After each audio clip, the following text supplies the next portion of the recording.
It's me, Madison. Reporting to you in not only terrible lighting, it just gets worse. But also on a snow day. This snow day is on a Tuesday, January 20th, which means, yes, it's been a 4-day weekend. I'm hanging in there. Man, this lighting's bad. Better? I'm honestly not sure that this is better. I don't know what's going on right now. It's awful. Like, this is quite possibly the worst. What was I saying? Okay, yes, snow day. So I just canceled my credit card, and I was planning on doing that this year anyway. I bought a real life checkbook, and this is probably my first YouTube video disclosure. I do not have any certifications to be giving financial advice, but I feel like very few people on the internet actually do. So don't sue me. I'm working on getting my certifications and everything. But yeah, so credit cards. I would say it's, even as someone who's pretty financially responsible, I will fall for the credit card scheme from time to time. And I got one that I could pay my rent with. And not because I needed to put my rent on credit, but because I have an ACH, automatic, whatever. It gets pulled from my checking account, okay? Like, directly.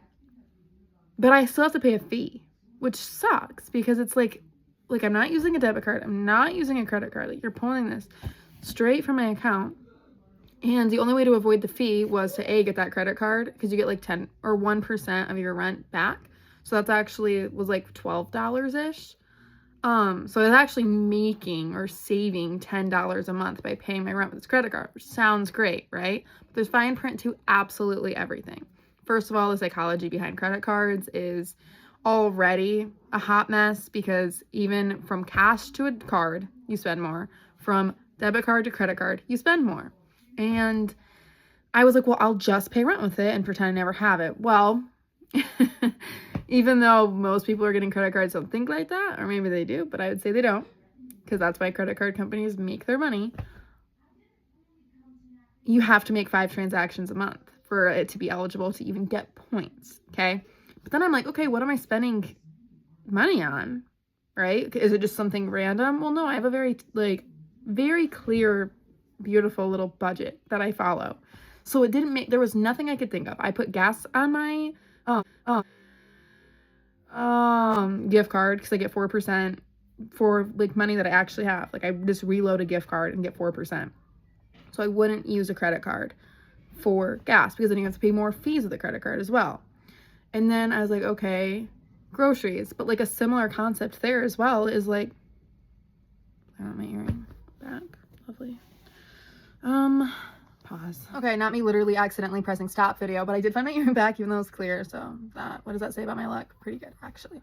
What was I saying though? Okay, so credit card, super silly. So now I got a checkbook, and I did not get it from my credit union because that was insanely expensive, and I might as well just be paying a fee every month.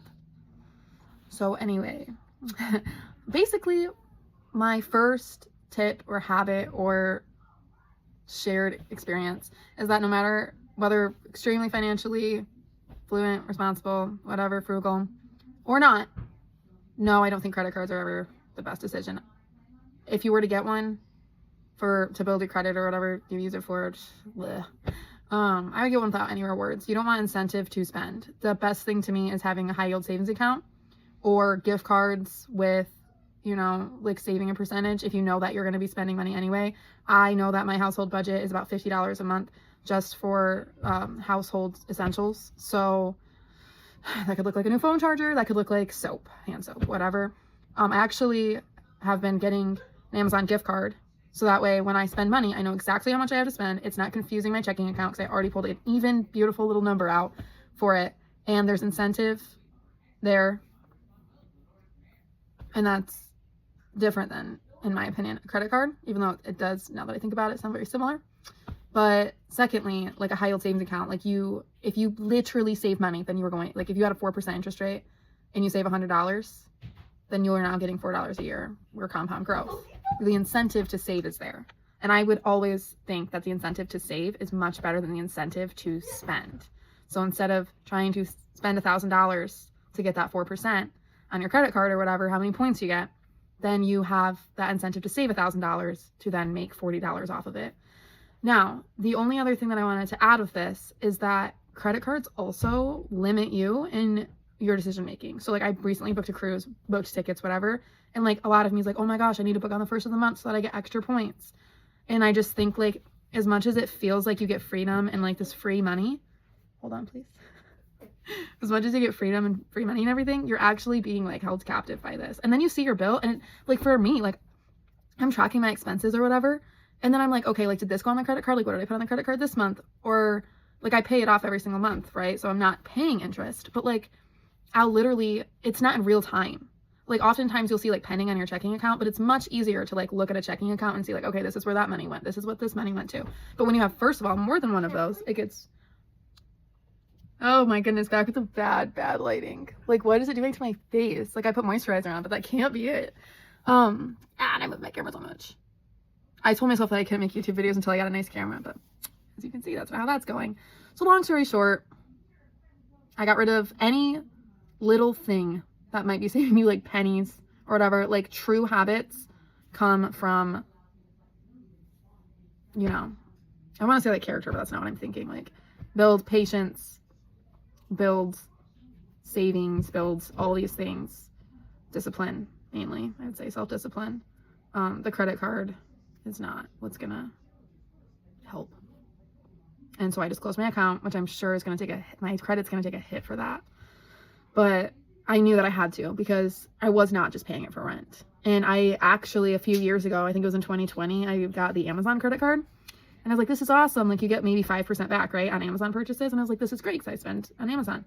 No, that was one of the worst mistakes I've ever made. I wasn't working at that time, 2020. I had just had a kid and I racked up a bill for the first time in my life that I couldn't pay. And that was crazy. And it was awful.